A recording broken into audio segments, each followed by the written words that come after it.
For nearly 2 centuries, the green and yellow machines of John Deere roamed the American heartland like trusted workhorses. From Iowa's rolling fields to the wheat plains of Kansas, these tractors were more than just machines. They were part of the American dream. But in the last decade, something changed.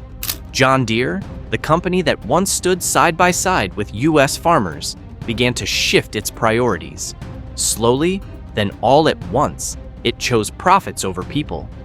And that choice didn't just hurt farmers, it rippled through the entire country, shaking the very foundation of American agriculture. Chapter 1. The Betrayal: How John Deere Turned Its Back on America. In 2018, John Deere made a decision that would alter the course of its legacy forever. It began shutting down its historic manufacturing plants across the Midwest, facilities that had been running for generations. In Waterloo, Iowa, where John Deere had operated since 1918, the factory gates closed. Moline, Illinois, the company's hometown, gone. Horicon, Wisconsin, another casualty. Thousands of skilled workers, some of them second or third generation, were laid off with little more than a severance check and a vague promise of restructuring. These weren't just job losses, they were body blows to entire communities.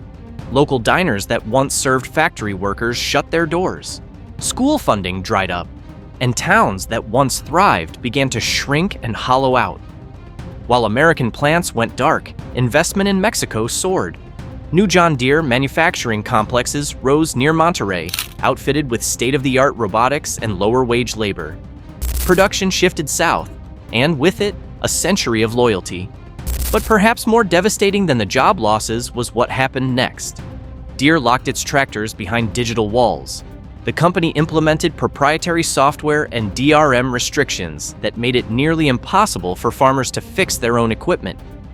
Something as simple as replacing a sensor or resetting an error code now required a licensed John Deere technician, often costing hundreds or even thousands of dollars.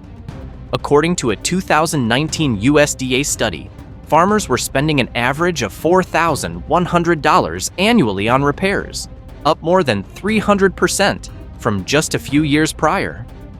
Chapter 2. Political Fallout: When Tariffs Backfired. In 2020, as frustration boiled over in the Midwest, the Trump administration tried to step in. A new 200% tariff was slapped on any John Deere equipment made outside the United States. The goal? Force Deere to bring jobs back home. On paper, it made sense, but John Deere had other plans. Rather than shoulder the cost, the company passed it on, directly to the people who could least afford it. Tractor prices skyrocketed by up to 75%. Dealer incentives were slashed nearly in half. Financing options for small farmers dried up completely. The impact was immediate and painful. By the 2021 harvest, over 30% of U.S. farmers had delayed or canceled new equipment purchases. The used tractor market exploded. A rusted 10-year-old combine that once sold for $60,000 was now going for double. Farmers were holding congressional hearings, telling lawmakers they were being priced out of their own profession. Chapter 3. A Perfect Storm: Labor, Climate, and Market Collapse. Just as farmers were grappling with rising costs and shrinking support, a trio of crises hit like a freight train. First came the labor shortage. Tougher immigration laws caused a sharp decline in H-2A visas, the lifeline for seasonal farm labor. California alone lost 40% of its agricultural workforce. Fields of strawberries, lettuce, and tomatoes were left to rot. In 2021, over $12 billion in crops went unharvested due to lack of workers. Then came the climate disasters. The 2020 Midwest derecho, a massive hurricane-like storm, flattened over 10 million acres of corn and soybeans, causing $11 billion in losses. A year later, the western drought dried up reservoirs, decimating livestock herds and forcing ranchers to sell off cattle at record low prices. In 2022, historic flooding along the Mississippi swallowed entire farms, nearly 19 million acres lost. And while America struggled, the world adapted. Brazil surged ahead in soybean production, investing heavily in resilient crops and infrastructure. Argentina's wheat exports jumped over 30%. Russia grabbed nearly a third of the global grain market, making strategic moves while the US scrambled. American farmers weren't just falling behind, they were being left in the dust. Chapter 4: The Rise of Global Rivals. As John Deere abandoned its roots, other countries seized the moment. In Europe, agricultural blocs banded together, not just to protect their farmers, but to dominate exports. New trade agreements with African nations added billions in value, while tariffs against US crops shut American products out of key markets. By 2023, Europe had overtaken the US as the world's leading dairy exporter. In Latin America, innovation skyrocketed. Brazil didn't just grow more soybeans, it built smarter systems, integrated tech, and attracted investment.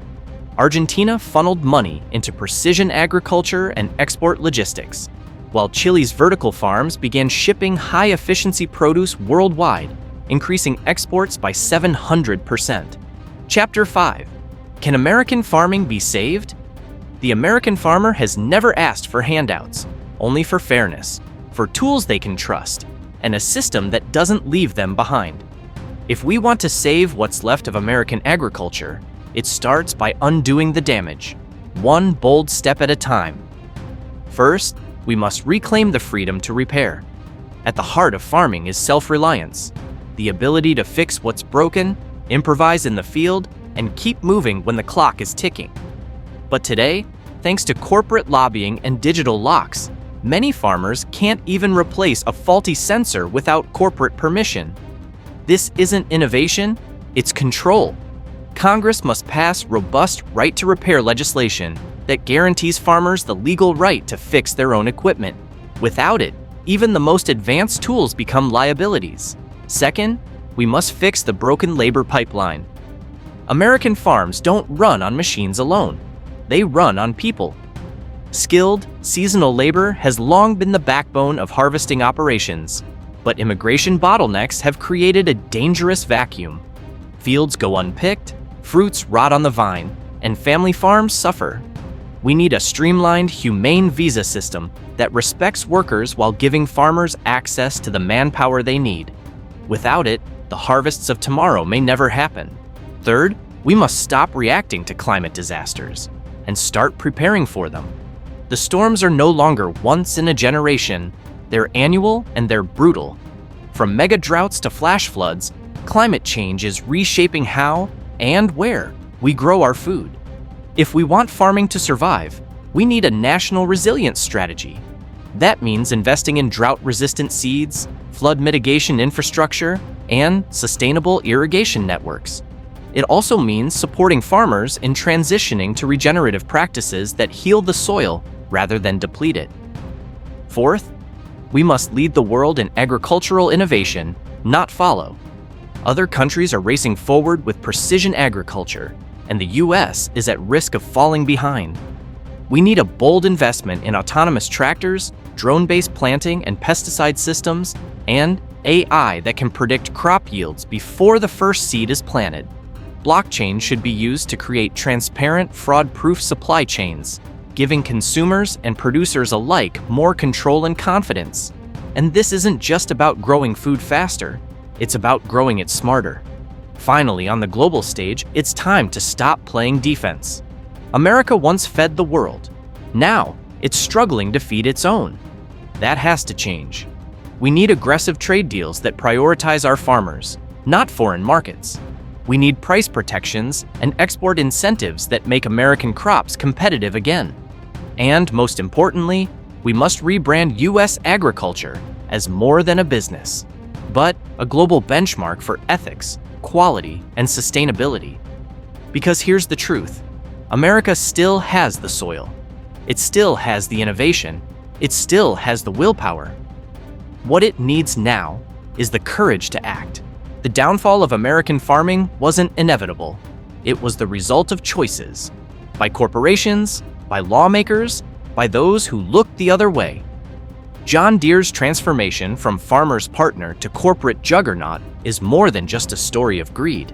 It's a cautionary tale for every American industry that forgets its roots. Because once trust is broken, once you abandon the people who built you, getting it back isn't just difficult. Sometimes it's impossible.